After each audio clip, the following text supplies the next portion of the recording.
Kirkintilloch Review, print speaking to the blind, celebrating 40 years of audio newspaper production. Welcome to this week's edition of the Kirkintilloch Herald podcast, recorded at the Bishopbriggs Media Centre by our amazing volunteers.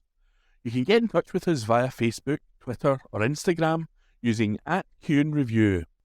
That is @CuendReview.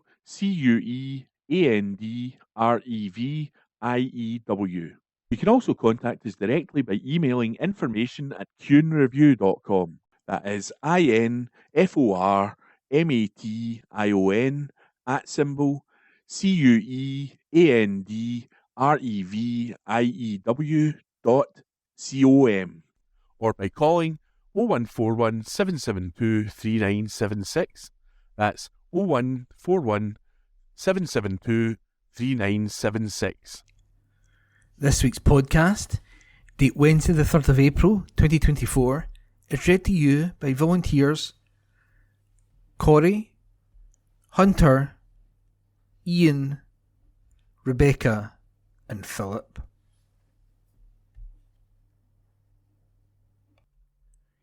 EDC agrees 24-25 budget.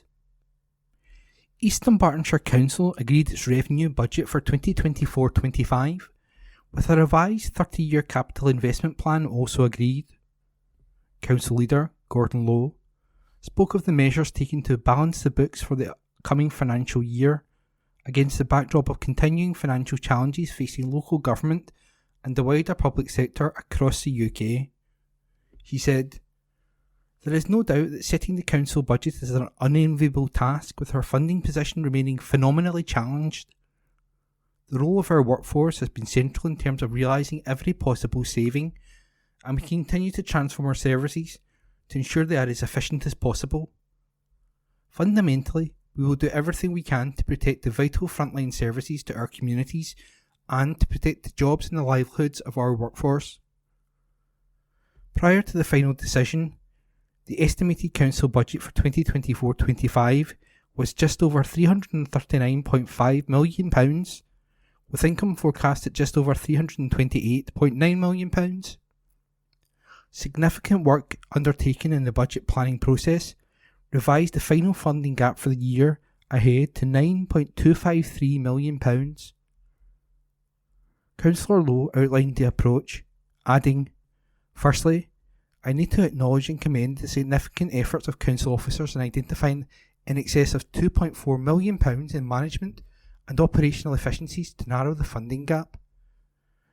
In addressing the remaining gap, we have reviewed our fees and charges and, after research and benchmarking, we are bringing these in line with our comparators to generate much needed additional income. Further budget decisions to bridge the funding gap include agreement to return the enhanced cleaning provision introduced during the pandemic back to pre-COVID levels and to change residual waste only to a 3-weekly cycle later this year. Collection frequency for recycling and garden waste will remain unchanged at 2 weekly, and food waste will remain weekly." Councillor Lowe added, "We also agreed that we would review school crossing provision across the area, including the potential to provide additional mechanical crossings, and to bring recommendations back to a future council. This approach is essential given that over 50% of our crossing patrol roles have been vacant for several years, despite repeated recruitment campaigns to fill them. Some budget decisions will take time to implement, with full year savings not delivered until 2025-26.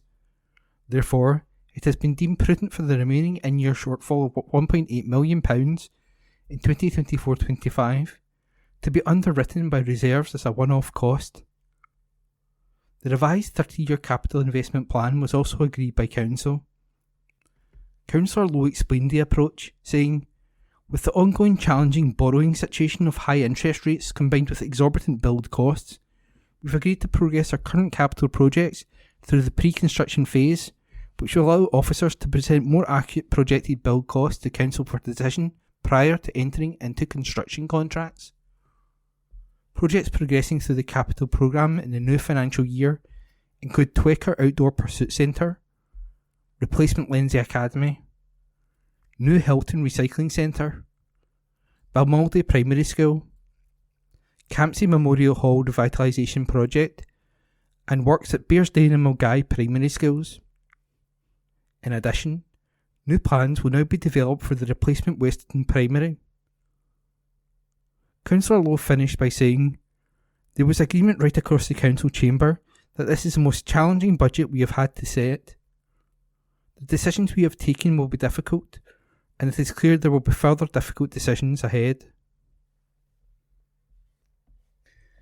This Week in History, as read by me, Ian McKenna. April the 5th, 1955. Sir Winston Churchill, aged 80, resigned as Prime Minister before Anthony Eden took office. On this day last year, the title Queen Camilla was used for the first time in an official capacity, appearing on invitations for the King's coronation. April the 6th, 1843. William Wordsworth was appointed Poet Laureate the day before his 73rd birthday.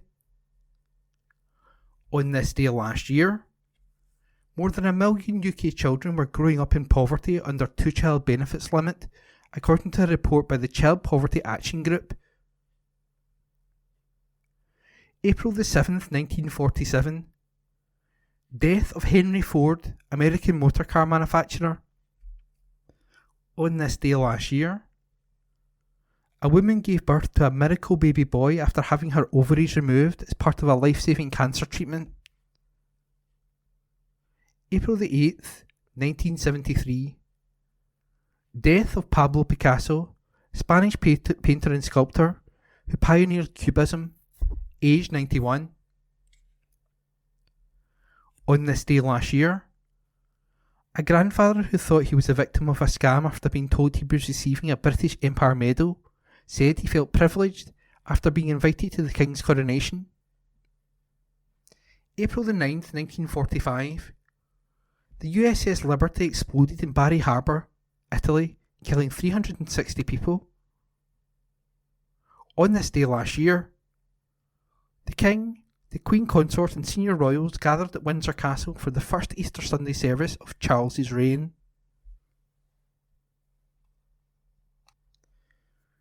Debate due on assisted dying bill. Legalising assisted dying in Scotland cannot come soon enough for those with terminal illnesses. That's according to Liam MacArthur, the MSP behind the new legislation. But he has warned a painstaking process lies ahead to ensure the plans are properly scrutinised in the Scottish Parliament. The Lib Dem representative expects the bill to be debated this autumn and, if approved, could see Scotland as the first nation in the UK to provide terminally ill people with assistance to end their lives. The aim of the bill is to enable mentally competent adults with an advanced, progressive terminal illness to be provided with assistance to end their life at their request. The development of the bill has been supported by the campaign groups Dignity in Dying, Friends at the End and Humanist Society Scotland, and was first lodged as a draft proposal by Mr MacArthur in September 2021. The MSP said, "Our current laws on assisted dying are failing too many terminally ill Scots at the end of life. Too often, and despite the best efforts of palliative care, dying people are facing traumatic deaths that harm both them and those they leave behind." A public consultation on assisted dying elicited a record of 14,038 responses, with 76% of individuals who responded expressing full support, with a further 2% partially supporting a change in the law. Mr MacArthur added, "Polling has consistently shown overwhelming public support for assisted dying. Now I believe that politicians are catching up with where the public has been for some time. This bill contains robust safeguards, similar to those which have been safely and successfully introduced in countries such as Australia, New Zealand and the United States, where they continue to enjoy strong public support. As my bill moves forward, I know my MSP colleagues will want to look closely at the detail and consider the compelling evidence supporting a change in the law. On that basis, I'm confident Parliament will back my proposals to give terminally ill adults the choice they need." Director of Dignity in Dying Scotland, Ali Thompson, welcomed the bill being published at the Scottish Parliament and said the message from constituents to their MSPs was strikingly clear. He added, "It is time to change the law and vote to give dying people the choice of safe and compassionate assisted dying." In every constituency and region in Scotland, there is an unshakable majority of support for a compassionate assisted dying law with tight safeguards that would benefit and protect dying people and improve end-of-life care as a whole. That law is now within our reach. The bill published provides the compassion and choice dying people need and puts safety and protection in a place where none currently exists. It gives them all hope that needless suffering can be consigned to the past. Choir celebrates long servants following show, as recorded by Hunter MacDonald.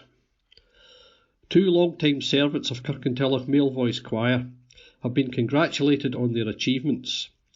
Sally McClellan and David Burns have both enjoyed 25 years with KMVC, helping to grow and develop the group and the talent within. And they were recognised for their dedication and devotion following a special show at the end of last month.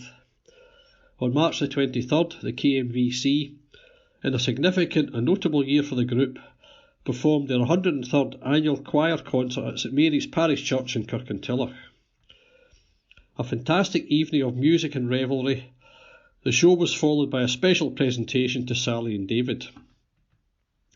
The audience heard how Sally has given 25 years dedicated service as conductor, musical director since 1999. She was previously an accompanist to the choir from 1993. Most notably, Sally has been the only female conductor of KMVC in its 100-year-plus history. Sally has supported and helped the group enormously over the quarter-century, doing so alongside David. He too has given 25 years dedicated service as accompanist assistant musical director to Sally since 1999. Thanks and congratulations were given to both Sally and David from all the boys at the choir. Anyone wishing to join or find out more can head along to rehearsals on Monday evenings between August and the end of March at 7:15 p.m. in the Towns Park Centre. You can also follow the group on Facebook or head to kmvc.org.uk. Labour secures rare rebuke of budget cuts. East Dunbartonshire Labour are celebrating after securing a rare full amendment to the council's budget. That's after slamming the spending proposals as the worst in nearly 20 years.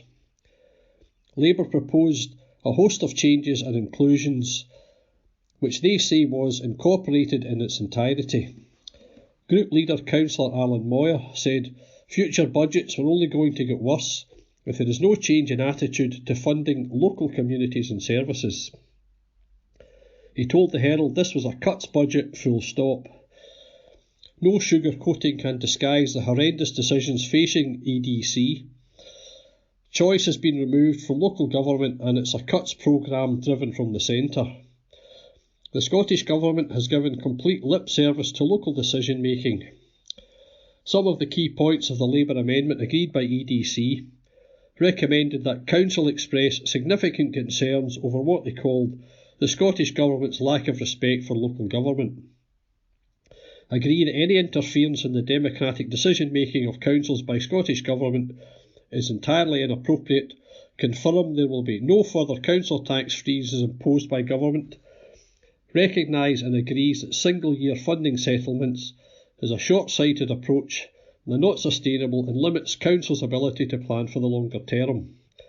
And agree to a joint letter signed by group leaders and independent councillor being sent to the First Minister and the Deputy First Minister expressing the concerns raised.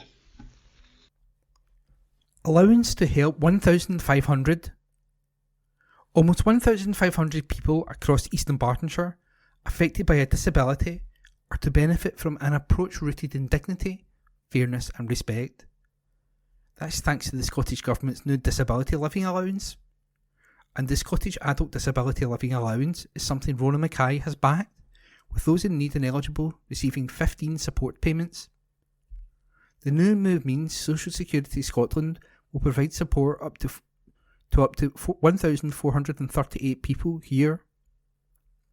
Under the Scottish Government's proposals, those in Scotland who currently receive the DWP's Disability Living Allowance, around 66,000 adults, will, from next year, be automatically transferred to the new Scottish benefit. They will then be able to apply for adult disability payment, something supported by SNP representative Rona.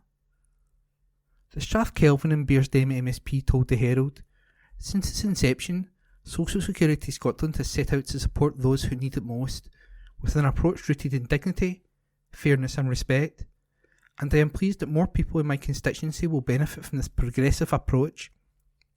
For up to 1,438 local people who are currently reliant on the cruel and outdated DWP, this new benefit will streamline the provision of support and enable them to apply for Social Security Scotland's flagship adult disability payment.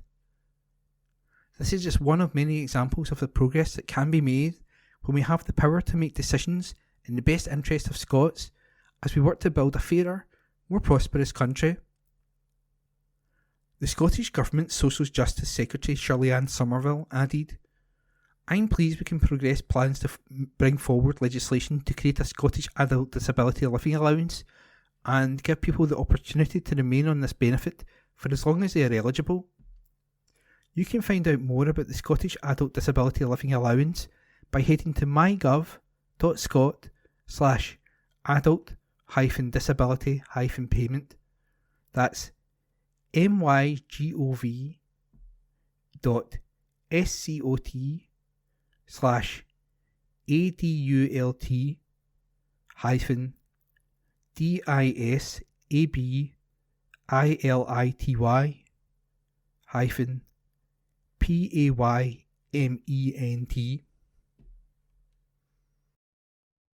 Seek help over council tax. People struggling with council tax payments have been urged to seek support after new figures showed some to be facing debts of up to £5,000. Advice Direct Scotland, which runs the free moneyadvice.scot service, has seen a surge in the number of people asking for help. It is expecting further rises as new annual bills arrive through letterboxes and in email inboxes across the country. Between January and February, the organisation recorded a 132% increase in council tax debt inquiries, along with a 257% rise in the number of payment plans arranged for those in arrears. Debts range between £2,000 and £5,000. ADS is warning that due to the cost of living crisis, people are focusing more on essentials like food, housing and energy, making it harder for them to pay council tax. Council tax arrears are considered a priority debt, meaning they should be dealt with first to avoid faster and more severe enforcement measures. Historic Scotland ready to open up attractions. A castle that held Mary Queen of Scots prisoner and an Iron Age fort and defences from the Napoleonic Wars are among more than 20 iconic attractions set to welcome visitors back this spring. Historic Environment Scotland, HES, has announced that over 20 sites across the country are set to reopen their doors to visitors this weekend. Familiar and popular seasonal sites will be welcoming visitors again as we head into spring, as well as several heritage locations reopening following high-level masonry inspections. With Lochleven Castle, which famously held Mary Queen of Scots prisoner on her return from France, Iron Age archaeology at the Broch of Garness, and dark historical tales from Heritage Castle are just a few of the visitors' experiences on offer. There's truly something for everyone to experience over the coming months. From Easter weekend, visitors can head to attractions including Inchcolm Abbey, Spinney Palace and York Castle. Also reopening will be Stanley Mills, home to fascinating industrial history, and the prehistoric Cairnpapel Hill. Visitors can find out more about sites reopening in their area and plan their visits on the Historic Environment Scotland website. Several sites will also reopen this spring following high-level masonry inspections.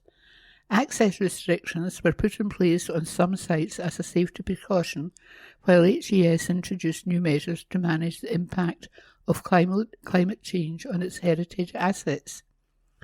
While this is not an issue unique to Scotland, HES is one of the first to proactively tackle it. Some additional sites that will be welcoming visitors following their inspections include Elcho Castle, Lochranza Castle and Bothwell Castle. Stephen Duncan from HES said, "It's fantastic to be able to welcome visitors back to so many of our iconic sites this season. These historic attractions contain invaluable stories about Scotland's past, and we're thrilled that these places can once again be enjoyed by people across the country. We're also pleased to be able to reopen and increase access at further sites following high-level masonry inspections, with over 90% of our estate open for the public to explore and enjoy. Some partial restrictions may remain in place at some sites while the high-level masonry programme is ongoing. Booking in advance is recommended at all ticketed sites. Information about individual sites, including opening dates and times, can be found at historyawaits.scot. Meanwhile, Visit Scotland has announced it will close its remaining 25 information centres over the next 2 years. That's as part of a new strategy to influence tourists in the planning stage of their trip. The organisation said that most visitors now use online resources and specialists for research and bookings. There will be no compulsory redundancies as a result of the shift to the digital-first strategy. Visit Scotland said it was currently engaged with stakeholders to discuss local arrangements ahead of a phased 2-year closure programme. Read by Rebecca. Consultant Pharmacist. NHS Greater Glasgow and Clyde has made history by appointing Scotland's first consultant pharmacist within the West of Scotland Cancer Network. In a healthcare landscape that continually develops to adhere to the evolving needs of patients, the groundbreaking appointment of Jennifer Lasky marks a significant milestone in the pharmacy profession, signalling a new era of patient-centred cancer care.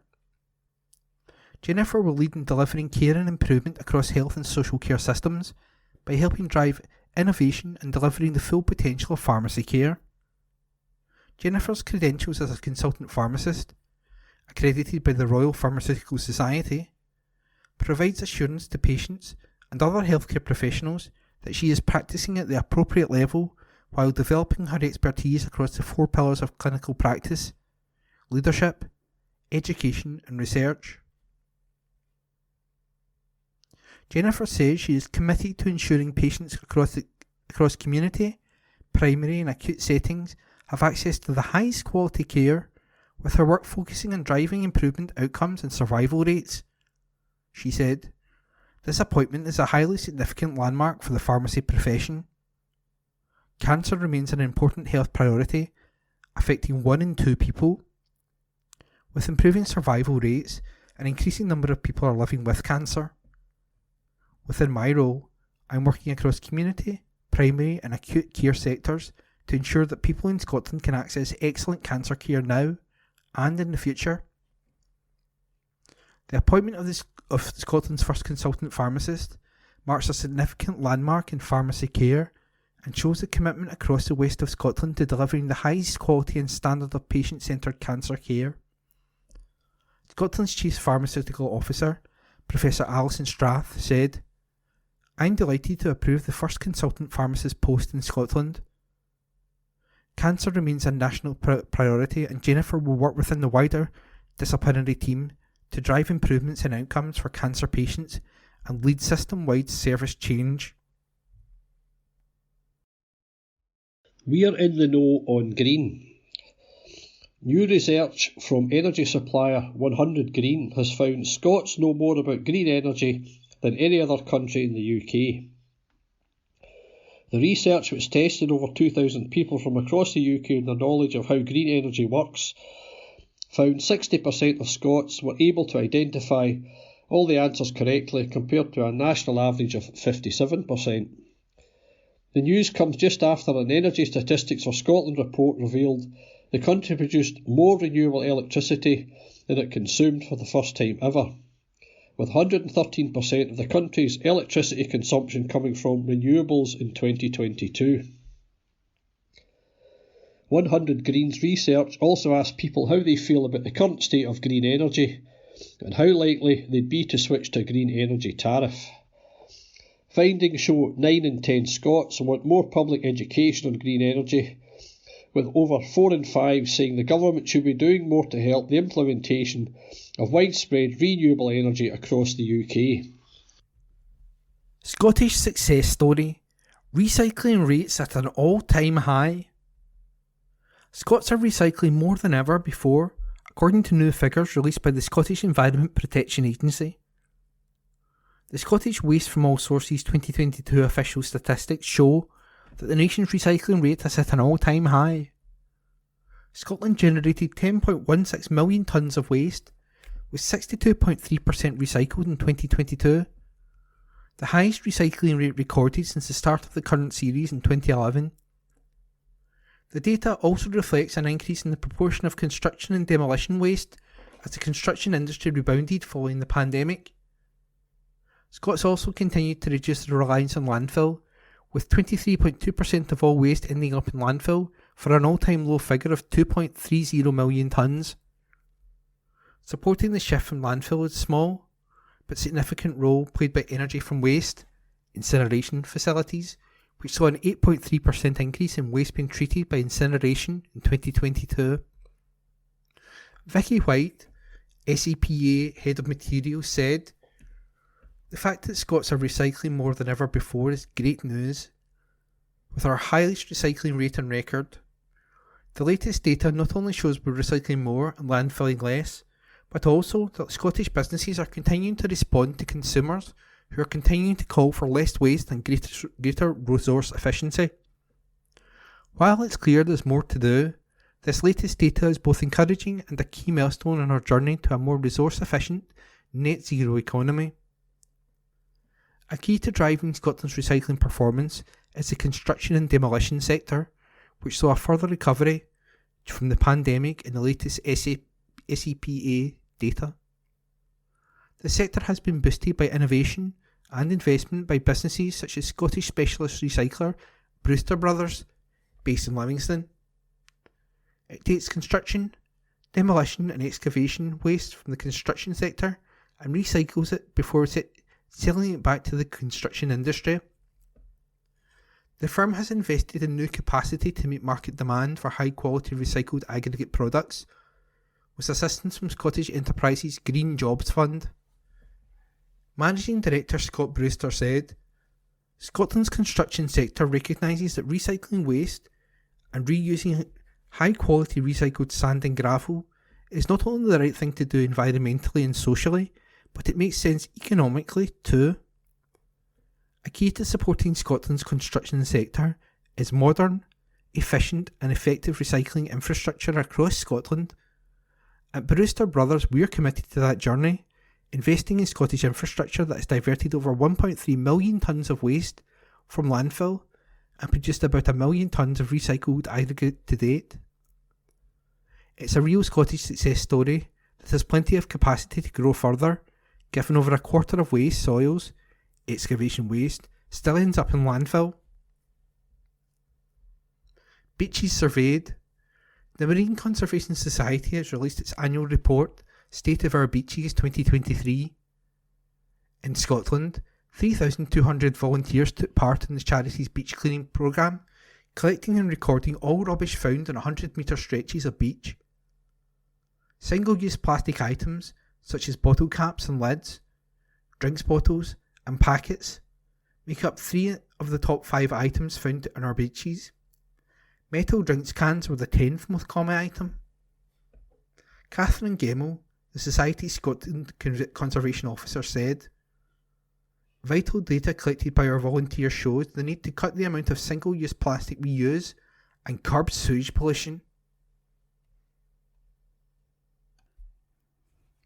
Charities appeal to help children living in poverty. Children First is urging readers to donate to its spring appeal, warning of a crisis affecting 1 in 4 children who continue to live in poverty. The charity has seen a huge increase in the number of families asking for its support, but it cannot continue this vital work without donations from the public. Scottish Government figures released earlier this month showed no improvement in the number of children living in poverty across the country.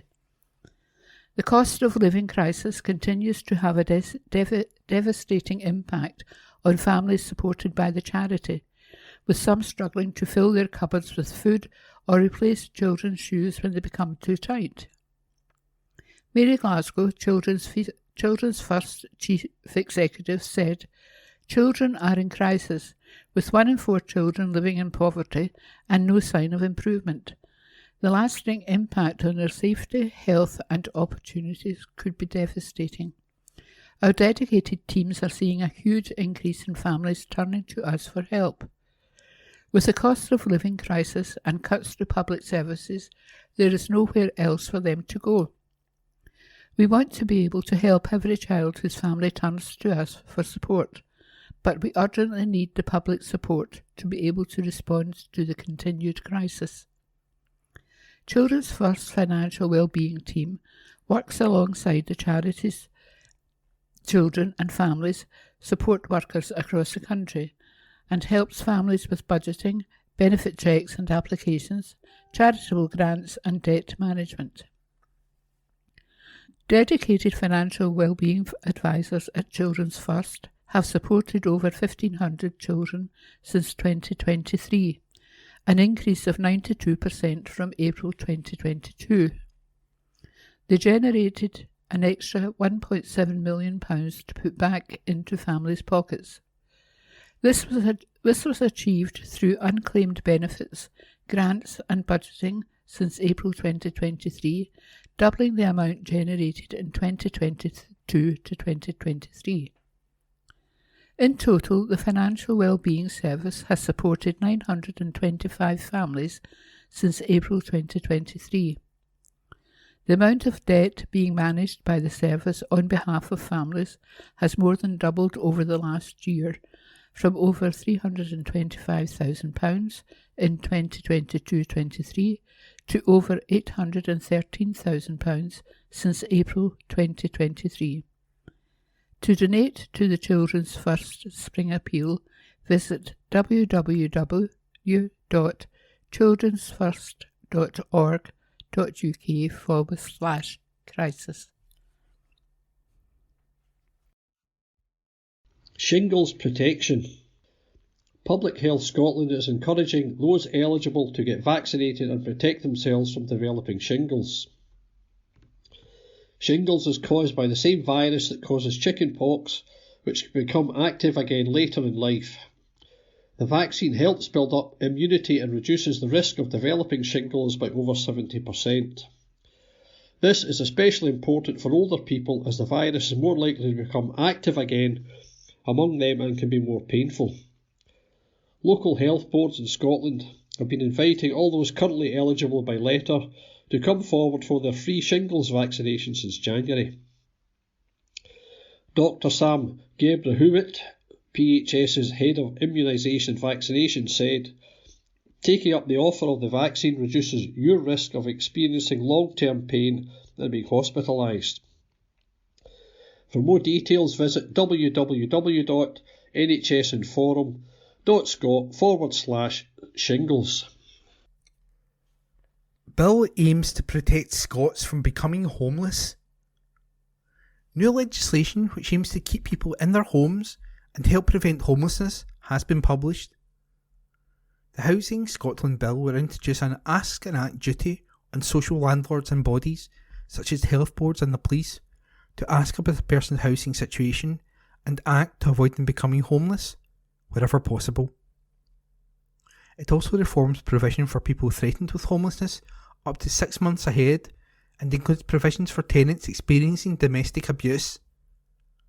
The bill will outline proposals for a new deal for tenants a key part of the Bute House Agreement between the Scottish Government and the Scottish Green Party. Proposals include long-term rent controls for private tenancies, new rights to keep pets, decorate rented homes and stronger protection against eviction.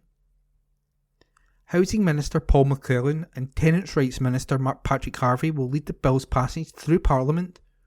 Mr McClellan said, "Scotland already has the strongest rights in the UK for people who become homeless, but nobody should have to experience the trauma and disruption of losing their home.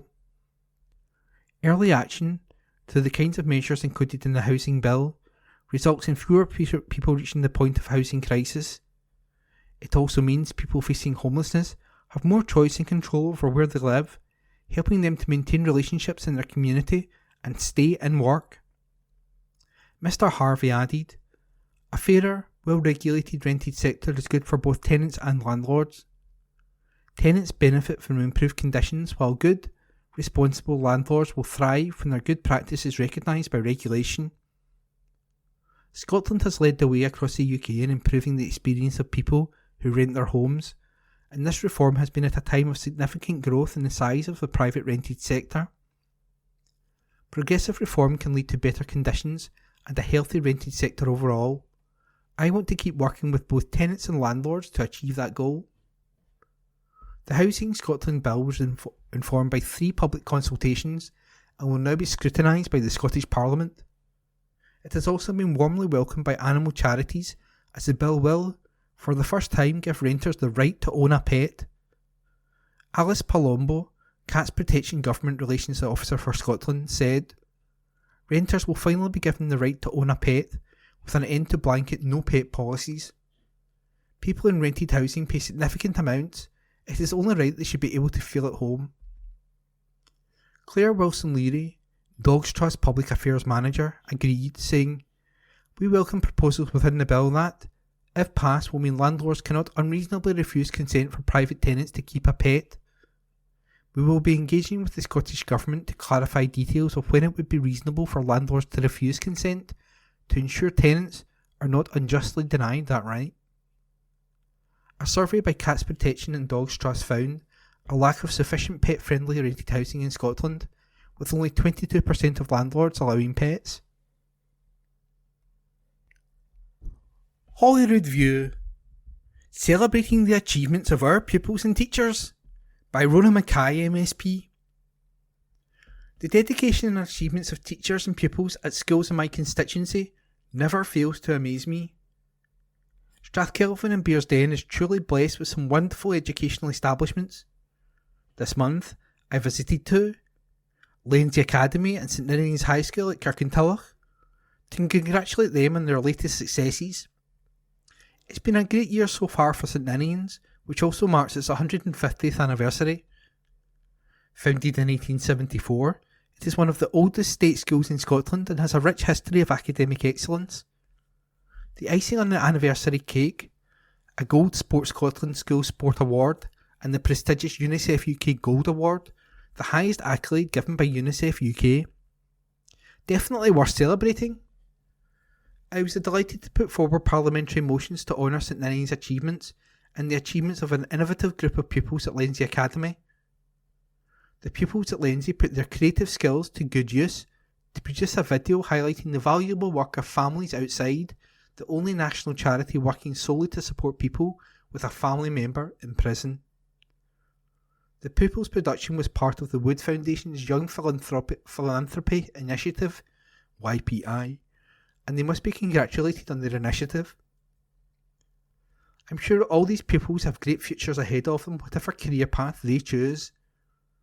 That's why I am delighted the SNP Scottish Government proposes to enshrine its policy on free university tuition in the permanent constitution of an independent Scotland. Access to university should always be based on ability to learn and not the ability to pay.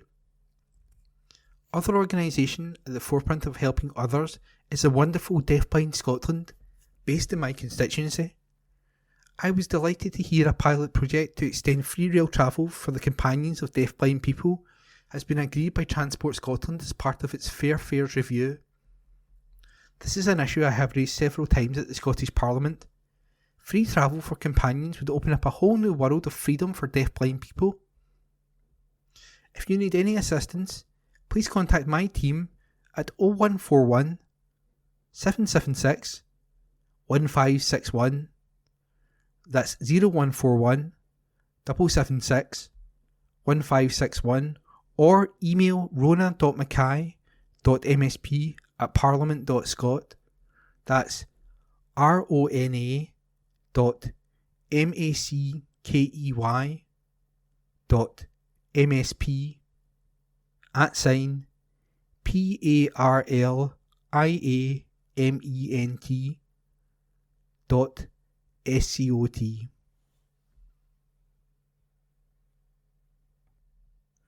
The Kirkintilloch and Bishopbriggs Herald's letter page, date Wednesday the 3rd of April. Let's talk. Please send your letters via email to kirkyherald@jnscotland.co.uk. That's KIRKYHERALD@JNSCOTLAND.co.uk, and write letters in the subject field. Please keep letters to a maximum of 300 words. Letters cannot be published without a name and postal address. Also include a daytime phone number if possible. We reserve the right to edit any letter. Role of new housing in sewage problem. Sir, there seems little wonder that we are greatly disturbed at the mushrooming sewage problem in our country. But where has this planning over the years been? Instead, we have seen salaries and bonuses rocket. It is not sufficient to point to increasing rainfall without questioning the link between vast housing increases and the accompanying demand on the sewage treatment. There are questions to be asked. Is a planning application only approved where satisfactory sewage arrangements are clearly stated? Who pays for upgrading sewage to meet increasing demand? Surely the purchase price of new housing should include an element for providing satisfactory new sewage arrangements, unless absorbed by the builders. I would suggest that the importance of water companies to our living standards demands that their costs should not include excessive profits and inflated salaries and bonuses. As a society, we must throw out the concept of free things. They are subsidised by someone, usually the taxpayer. Having brought up my own family at my expense until school age, I've now been asked to subsidise others to do the same through free nursery places, so they can earn an additional family income denied my generation. Perhaps it is also time to review our ever-increasing living standards, often paid for by dubious mortgage salary requirements, with 2 wages being allowed instead of the 1 from my day. Yours, etc., James Watson, by email. No facts and no figures. Sir, in the wake of political economist Mark Bly's accurate view of the financial impact of Scotland becoming independent, SNP Deputy Leader Keith Brown takes issue. The evidence is overwhelming that other independent countries in Europe, like Ireland, Norway and Sweden, are all fairer, wealthier and more productive than the UK. This is all that SNP politics is based on. No facts and figures, no evidence, only emotion. But the countries Mr Brown mentions are not like Scotland. They are proud nations with enviable cultures, self-reliance and patriotism.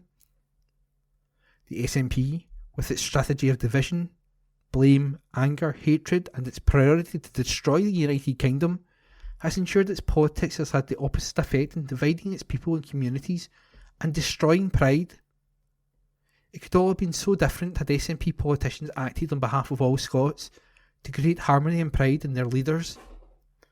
Yours, etc., Douglas Cow, address supplied. How bright is the future? Sir, Education Minister Jenny Goldroos says higher education will be free to all after independence. Firstly, this proves this is not now, as the SNP claim, but more importantly, will it be any good? 1/3 of pupils are skipping school, another third are so badly behaved their learning achievements will be minimal. And the last third? Well, education standards have fallen under SNP, so today's failed pupils will be the teachers and lecturers of tomorrow. So those who wish to go to higher education If they are bright, may look outside Scotland, but will our pass levels here mean they are fit to study elsewhere? Yours, etc., Elizabeth Hands, by email. Hurtful talk. Sir, it is interesting how alarm has erupted across Scotland at the SNP's hate crime law. We have been given assurances about how sensitively it will be handled, but also that every single complaint will be investigated. We all know there are simply not enough hours in the day for the police to do so. If it requires finding a balance between alleged criminality and freedom of expression, we all know what that means. 1984.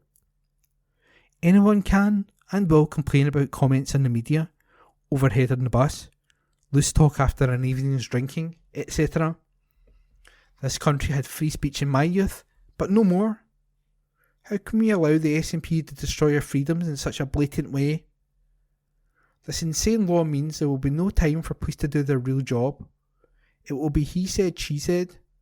Just about everything else will be put on hold. Current crime will soar. The courts will be unable to function. Police officers will no longer be seen in public. The only hope for Scots is for a legal challenge to the Supreme Court and for this dreadful excuse for a law to be found illegal. We can but hope.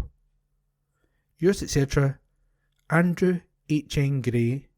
Address supplied.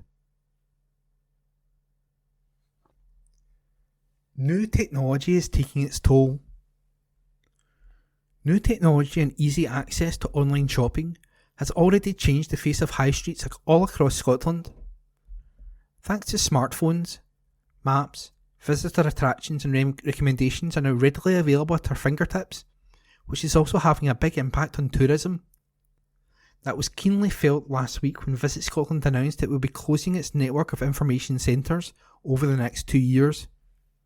While the move has been condemned by many politicians, it's fair to say the days when people relied on tourist information centres to find hidden gems are long gone. There have also been significant changes on the way people plan their holidays, with most using online resources and travel specialists to research and book all aspects of their trips, including accommodation and activities, before they arrive at their destination. And it is this shift in behaviour which led Visit Scotland to make the decision to close its information centres and invest its resources and its expertise in a digital-first strategy instead. It will target channels it knows visitors use to inspire and influence where visitors go, when they come, and what they do, including promoting lesser-known destinations and quieter times of the year. Lord Thurso, Visit Scotland chairman, said, "The tourism landscape has been changed significantly in recent years. The demand for eye centres has reduced, while the demand for online information and booking has continued to grow. In order to continue building demand and growing the value of tourism and events, it is vitally important that we target channels we know visitors use to influence them to visit Scotland. Our research shows that, as an organisation, we have a greater and more impactful role to play in providing information before visitors travel. Prioritising a digital-first model of information provision allows us to reach potential visitors at those early planning stages when we can shape their future travel decisions.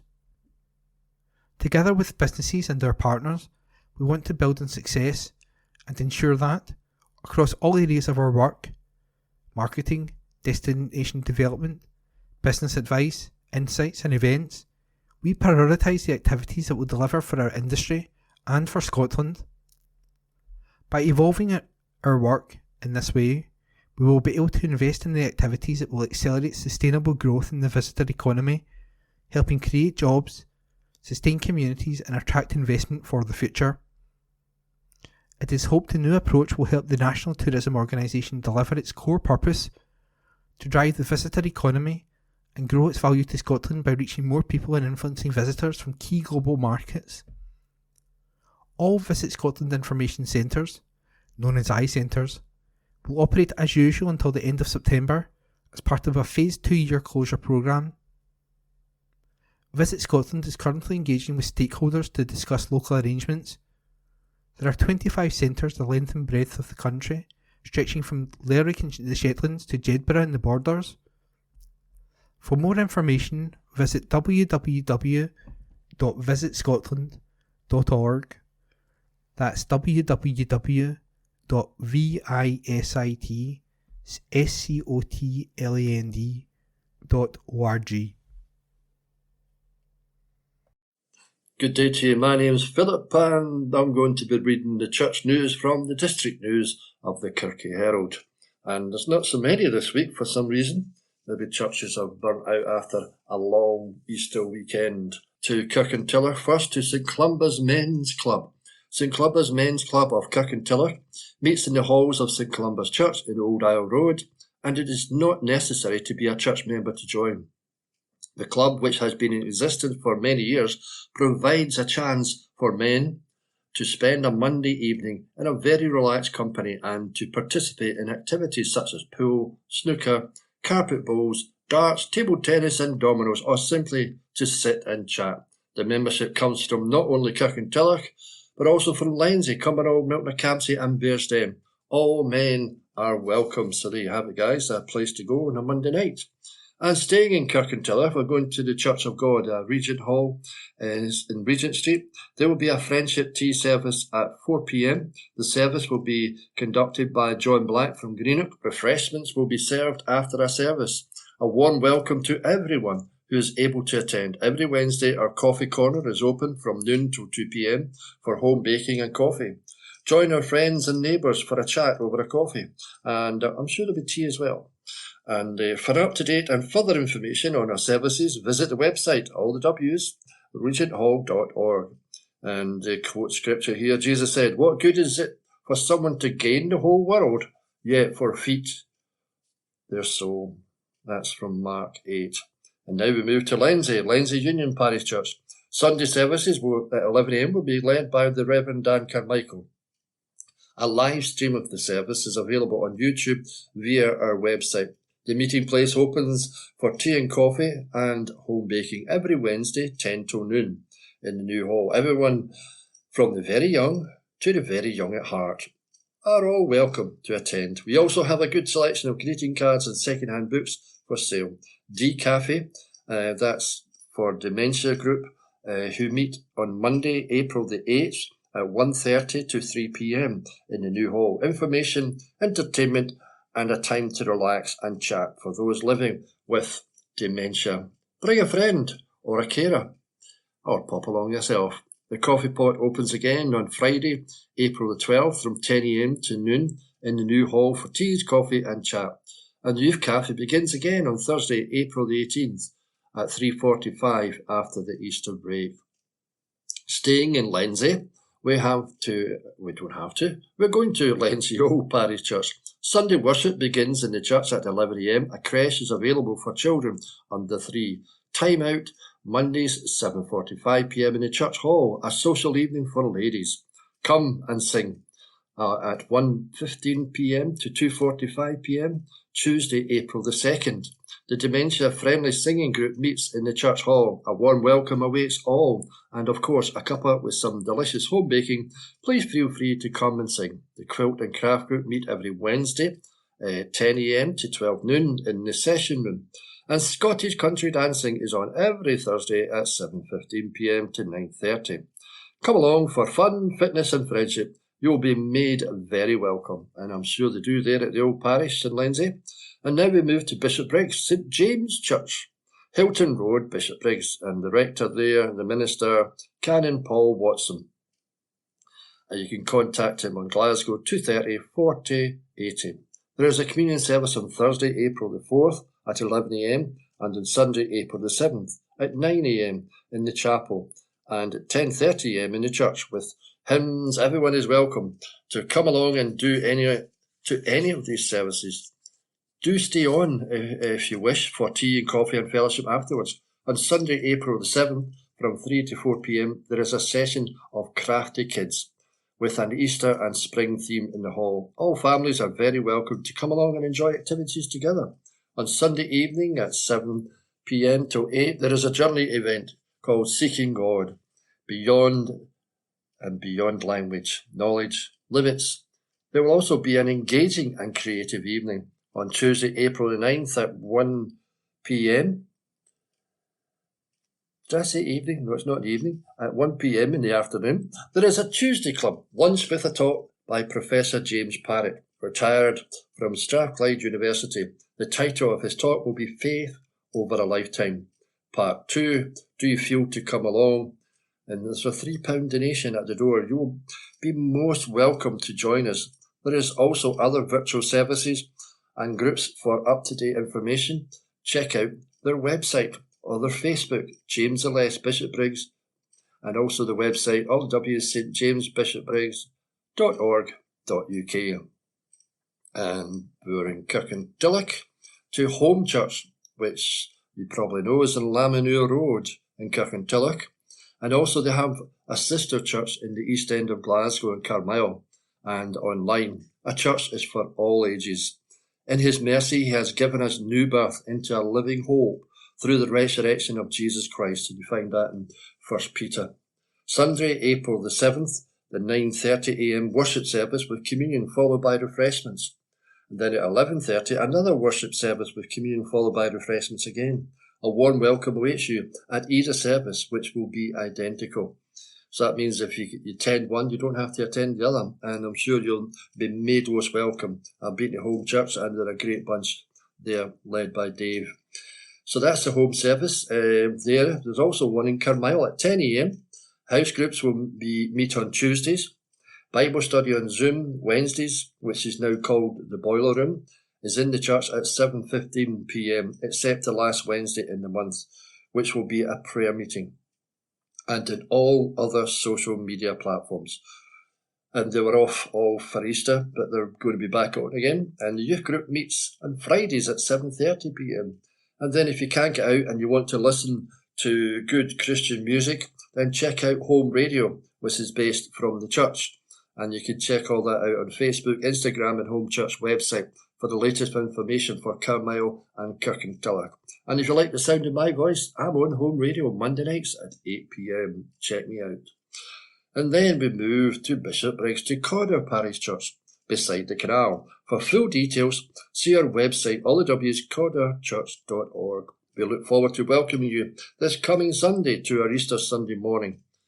Oh, that was last week, so they've missed that one. So the service will be led by John McGregor and Chris Gordon, who is a probationer. Their music is led by Javier Jose. All are welcome. The services are recorded and available from the church website. Tea and coffee served after the service. There's a food bank there, and if you wish to donate to the local food bank, you can bring your donations of food to the church or coffee shop. Early fellowship meets in person in the South Hall Chapel at 9:30 a.m. on Tuesdays and Thursday, and also on Zoom. Cawdor Coffee Shop, Tuesdays and Wednesday, Thursday, 10 a.m. to 2 p.m, and Friday, 10 a.m. to 12 noon. A warm welcome awaits you if you pop along to Cawdor Church, a great wee church there in Bishopbriggs. And now back to Kirkintilloch, St Mary's Parish Church. The service on Sunday, April the 7th, will begin at 11 a.m. and will be taken by the Reverend Dr. Ruth Morrison. Welcome. Yes, you will be welcome on Wednesday, and that takes place on Wednesday, April the 3rd, when tea, coffee and home baking will be served between 10 a.m. until 12 noon. The craft meetings will not resume until Monday, April the 15th. On Wednesday, April the 3rd, our monthly open doors takes place. The church will be open from 10:30 a.m. until 3:30 p.m. During this time, tea and coffee will also be available, and there'll also be an Easter egg hunt in the church hall during this time. Everyone is welcome to come and take part. Then we move to Milton of Campsie, a great wee church there. I've been there myself. Thanks to all who took part in the Holy Week services each night. We heard from a woman of Holy Week, and we had journeyed with her to the cross. Easter Day was busy and celebrated. Well done to our children and young people who presented Easterific. And then as the Cafe Connect is on Tuesdays, Time to Pray is on Wednesday at 7 p.m. Grace Night will address the Guild at 7:30 p.m. on her work with Interserve. Sundays is Super Sunday. We look forward to being led in worship by members of the congregation. Soup will follow with donations going to the Church of Scotland's HIV/AIDS programme. For the montage, send us a piece of your... Send us a piece of yourself? No, send a picture of yourself with a soup packet or tin or homemade, and send that picture into the Milton Campsie website. And back to Bishopbriggs, Springfield Cambridge Church. Morning worship on Sunday, April the 7th, will be conducted by our Assistant Minister, Mrs. Julie Harty, in the sanctuary. At 11 a.m, tea and coffee will be served in the Cameron Hall. After morning worship, come along and enjoy the fellowship. No collection is taken during the service, so if you want to make a donation, you can do this in the offering plates in the Hall of Fellowship as you enter or leave the building. The Sunday school meets in room 2, where creche facilities are also available. Morning worship is also being live streamed on the Springfield Cambridge Church YouTube channel. A link to this can be found on the Springfield Cambridge Church website. Yes, that's all the W's. springfieldcambridge.org.uk and Facebook page. Where up-to-date information about events and church organisations can also be found.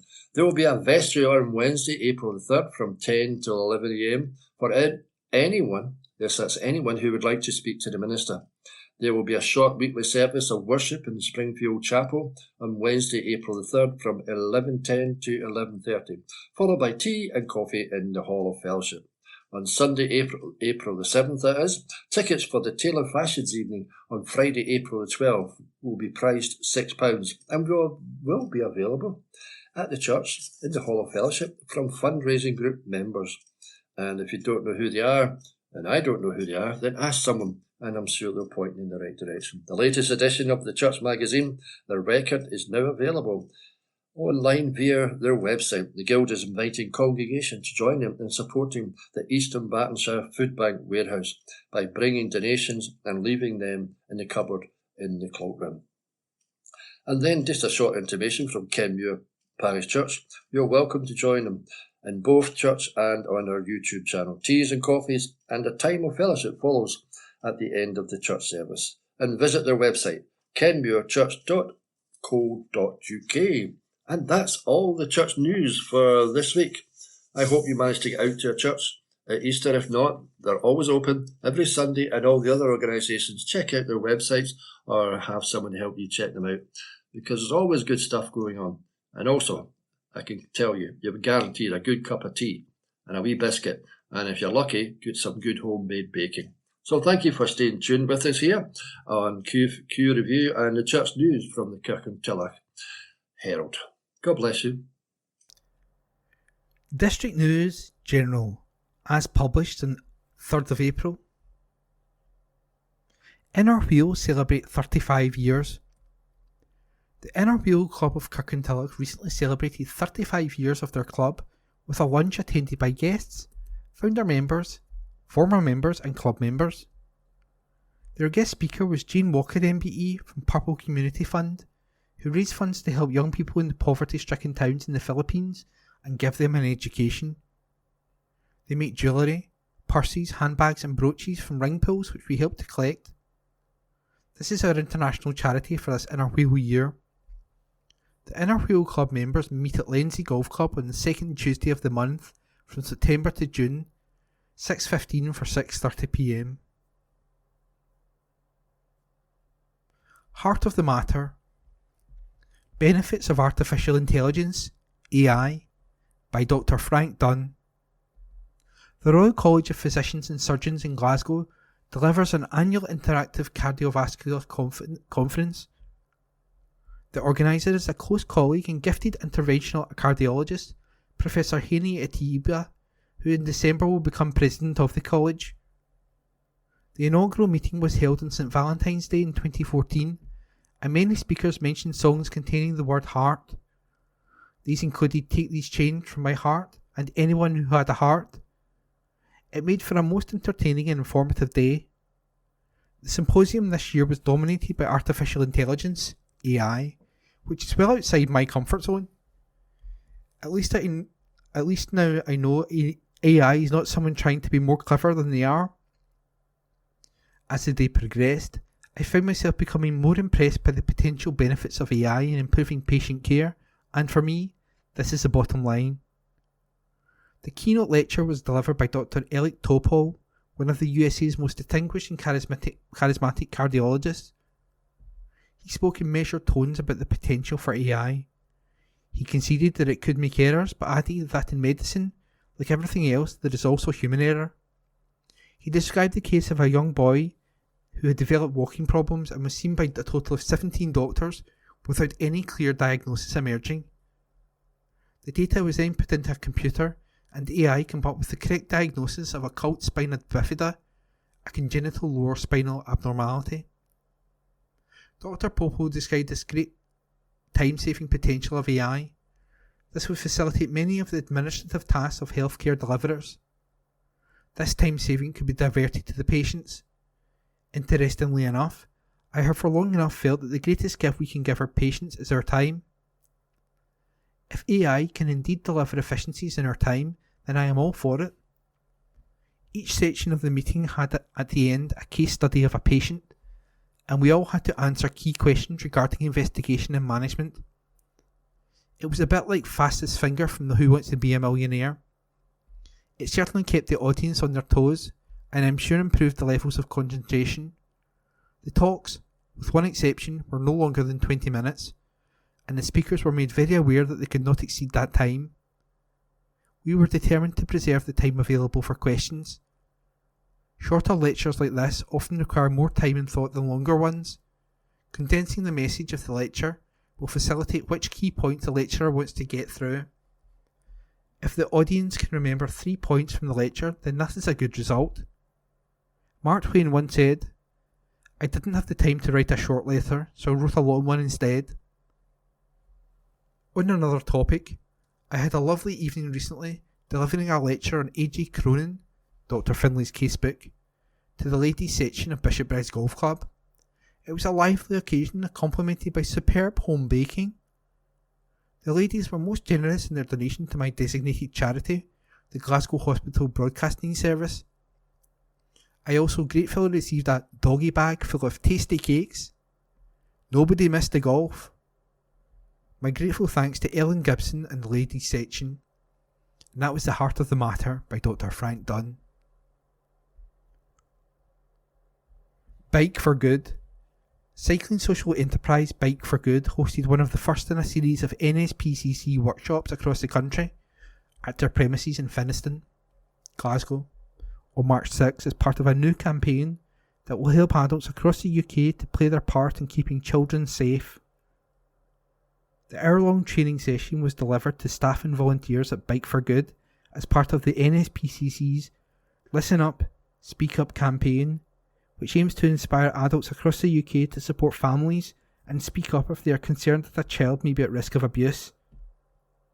The workshops, being offered to schools, businesses, organisations and community groups, advise participants some of the signs that a child might be at risk, how to approach difficult conversations, and who to contact if they are concerned about a child or their family. They are being offered for free in a face-to-face session which lasts an hour. People can also complete a 10-minute digital training session online.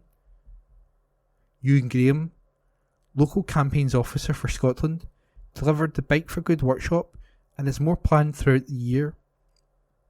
Listen Up, Speak Up workshops run through different scenarios and invite participants to talk about the things that stop people raising concerns and give some advice about broaching these conversations, which can be difficult.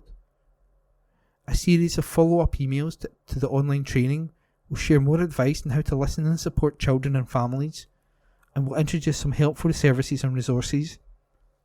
That includes advice on everyday challenges that families may be facing, such as bonding with their baby, parental mental health, and keeping their children safe online. So far, more than 25,000 people have signed up to Listen Up, Speak Up digital training.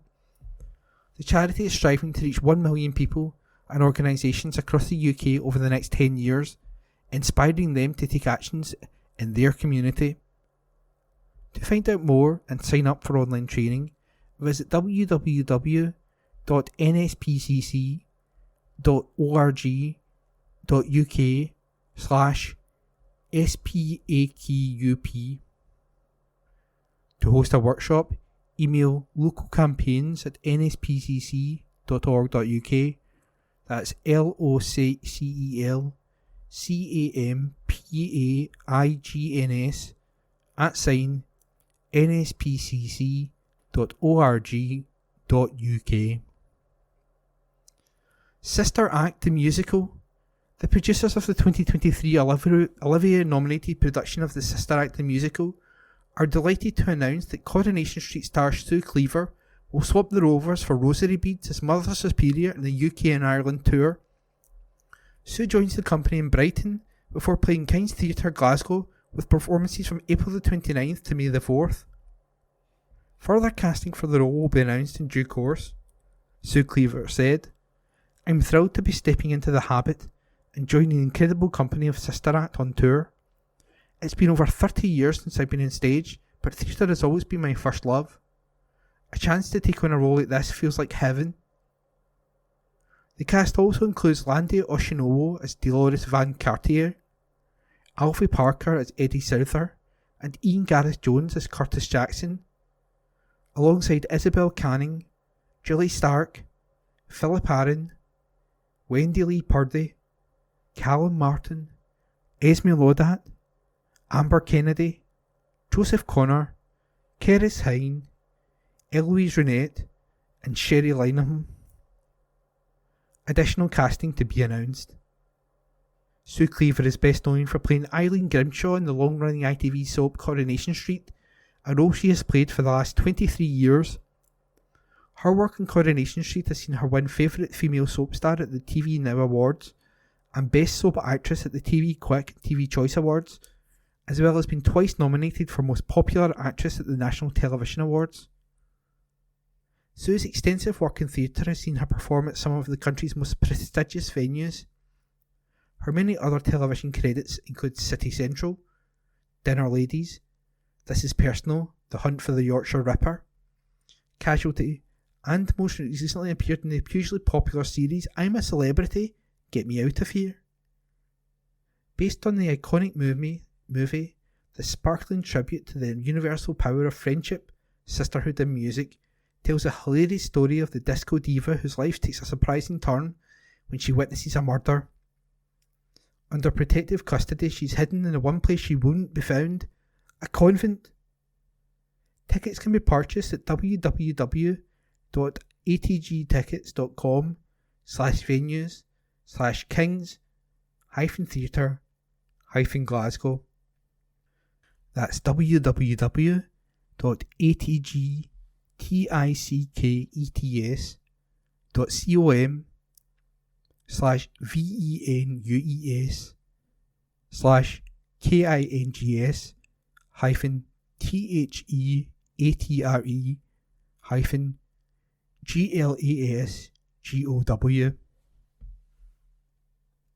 Ozen Street Food. Glasgow gourmands, the wait is over. After shaking up the street food scene in the Scottish capital, Ozen is now bringing its Eastern fusion flavours west side and launching it in Glasgow.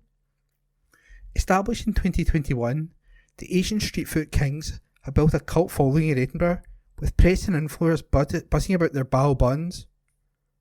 And now Glasgow foodies can get a taste of the action when Ozen launches in the city on Thursday, April the 4th. Expect all their classic combos into signature dishes, such as the Karaji chicken bao bun stuffed with tender crispy fried chicken, and the pig deal crammed with red pork belly and a peanut crumb. The brains behind the bao buns are the self-confessed food-obsessed Chris Thomas, Alex Galpin, and Jacob Rodriguez, who have more than 2 decades of hospitality experience between them.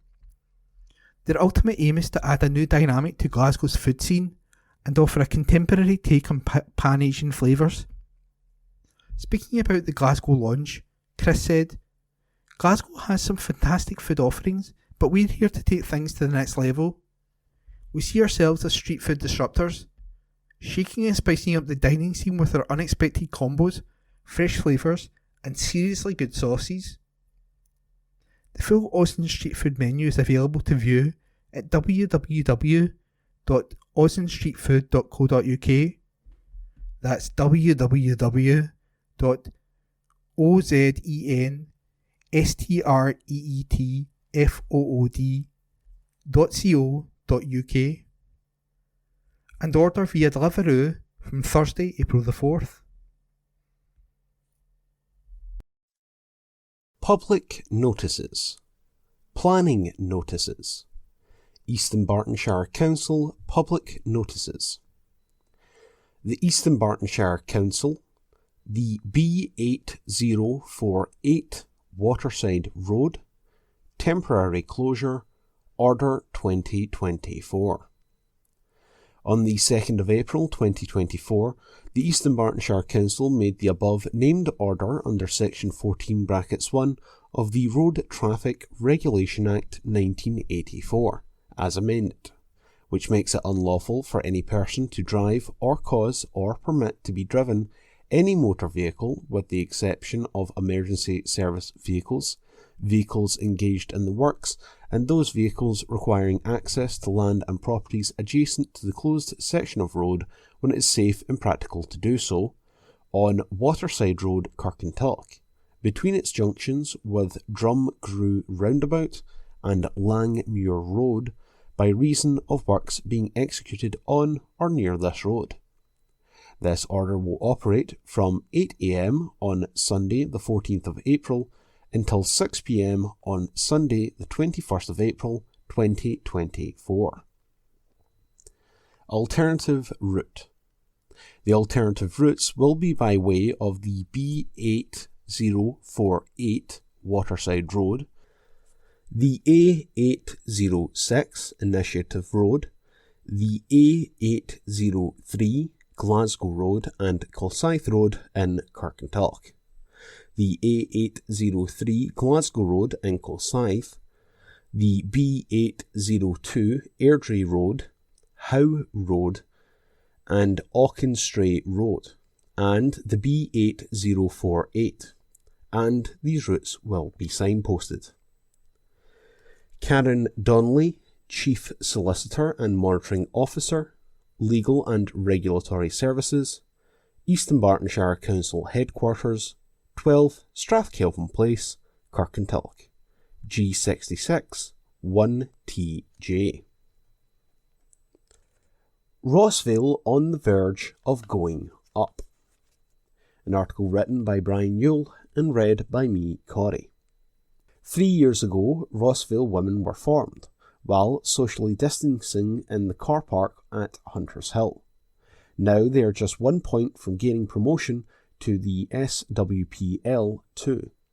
The championship has now split into a top 4 and bottom 5, as Rossvale have 3 games left to secure the 1 draw they need.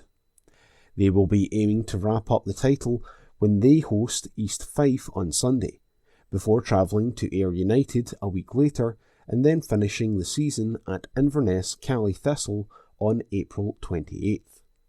Having missed out on promotion last season after losing in the playoffs, the club's head of women's and girls' football, Michael Docherty, is delighted to be on the verge of second-tier football.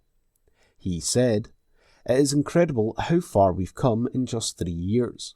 We were due to form the team before COVID hit, but obviously things got delayed.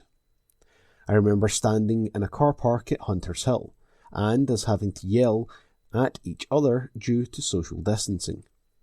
A lot of the girls had offers to go elsewhere, while we hadn't even been accepted into a league at that stage. But we asked them to stick with us and we'd get it right. I think as we sit on the verge of SWPL2 football that we have gotten it right, and not only with the first team as a pathway from under-16s to under-18s to develop to the first team has proven very successful. Last season, when we lost the playoffs, we said we'd come back stronger, although it is one thing saying it and another thing to actually do it. However, this season has been brilliant, and we now only need 1 point from 9 to go up. Given we have only lost 3 points all season, it feels inconceivable we won't get it. We're not done there though, as we look to keep progressing, and the first task is to establish ourselves in the SWPL2. We know there will be a step up in quality, but we aren't going into the league only to come back down, and ultimately we want our final destination to be the SWPL1. That article was written by Brian Yule and read by me, Corey. Rob Roy pull off a shock to book Cup final place. This article was written by Brian Newell and read by me, Corey. Kirkintilloch Rob Roy are into the final of the South Region Challenge Cup after winning away to Cumbernauld Colts on Saturday. Colts have been doing well in the Lowland League this season, while Rob Roy have struggled in the WOS Premier Division. However, the visitors proved too strong on the day, as they ran out 3-1 winners at Broadwood Stadium. This sets up a return to the same ground next month to face the Lowland League leaders, East Kilbride, as they overcame Trinette in the other semi-final. With Rob Roy being otherwise engaged, it allowed Glen Afton Athletic to leapfrog them in the league with a win at Irving Meadow. This means Rob Roy slipped into the bottom three ahead of hosting Ben Burb on Saturday. Asheville claimed an important 3 points in their bid to win promotion from the First Division with a 1-0 away to Shotts Bon Accord. They are back on the road this Saturday to face Johnston Borough, while Petershill are once again idle. Caledonian Locomotives remain second in the Second Division despite a 2-0 loss away to bottom of the table Wishaw. Cally host Maryhill on Saturday, while Glasgow Perthshire return to action at home to Cumbernauld United. West Park United lost 3-2 away to Darley Thistle in the Third Division to remain enough points from safety. They will hope to close the gap on Saturday when they host Aberdeen Thistle, who currently sit just above the relegation zone. Rossville stayed on track for promotion from the 4th Division with a 4-3 win at home to BSC Glasgow. They have opened up a 4-point gap on Griffnock in 4th and will be without a game this Saturday while Griffnock are in action. Glasgow City's hopes of retaining the SWPL 1 title were dealt a blow on Saturday as they lost 2-1 at home to Celtic. The result leaves them 1 point behind Celtic and 4 points behind Rangers in the 3-horse race for the championship. They will have a week off to regroup before travelling to league leaders Rangers on April 14th. It was a bad day all round at Petershill Park as Partick Thistle lost 3-0 when they hosted Hearts. That article was written by Brian Newell and read by me, Corey. New Kids Programme at the Grip House. This article is unattributed, but it's being read by me, Corey. The Grip House has launched a comprehensive Brazilian Jiu-Jitsu, BJJ, timetable tailored exclusively for children. Established in 2005 by Guy Ramsey and Paul McVeigh, the Grip House has been a cornerstone of the Glasgow Brazilian Jiu-Jitsu scene, nurturing numerous high-level competitors over the years. Head coach of the Grip House's kids programme, Nathaniel Montgomery, said, "This marks a pioneering step forward in Scotland's martial arts community, as we become the first establishment to offer such a programme. At the Grip House, our coaching team comprises accomplished BJJ black belts, ensures that every child receives instructions from seasoned experts. Some of our young participants have already clinched prestigious titles in the national, European and even world levels. Our kids programme caters to ages 5 to 16, striking a balance between self-defence techniques and competitive skills. Inclusivity is paramount to us. Hence, we extend tuition support to families facing financial constraints, making martial arts accessible to all. Excitingly, we are on the cusp of unveiling our BJJ Tots programme, specially designed for toddlers aged 2 to 5, further expanding our offerings for youngsters. Our mission has always been to provide a premier training environment for those passionate about combat sports, and we hope to inspire more young minds to discover the transformative power of martial arts. For more information, visit www.griphouseacademy.co.uk. That article was unattributed, but it was read by me, Corey. That concludes this week's edition of the Kirkintilloch Herald podcast. Please remember to subscribe to our channels at Tune Review and to tell your friends about our service.